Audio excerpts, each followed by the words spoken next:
Magandang umaga po. Narito po ang mga tampok na balitang sports ngayong umaga. Pasok na ang University of Santo Tomas sa finals ng UAAP Men's Basketball matapos talunin ng NU sa score na 76-69. Makakaharap ng UST sa championship match ang De La Salle Green Archers. Labis naman ang naging panghihinayang ng NU dahil naging mahigpit ang labanan nila ng UST.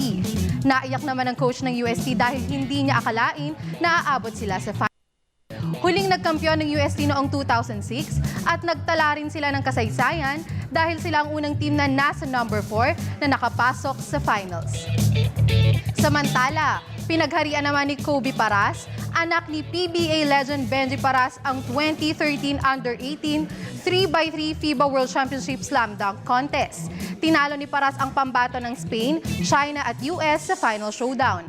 Ang pagdunk na may motorsiklo sa harapan kung saan nakasakay ang teammate na si Thirdy Ravena ang naging winning performance ni Kobe Paras. Isang gold medal ang natanggap na premyo ng La Salle Green Hills star player.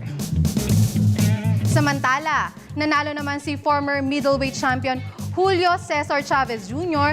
via unanimous decision laban kay WBO No. 1 Brian Vera sa isang non-title fight. Ayon kay Chavez, injury sa kanang kamay ang naging dahilan kung bakit hindi niya nagawang ma-knockout ang kalaban. Samantala, naging kontrobersyal naman para sa marami ang pagkapanalo ni Chavez dahil mas marami naman umano ang napatamang suntok ni Vera. At yan po ang mga tampok na balitang sports ngayong umaga. Ako po si Hazelan Salubon para sa Good Morning Boss.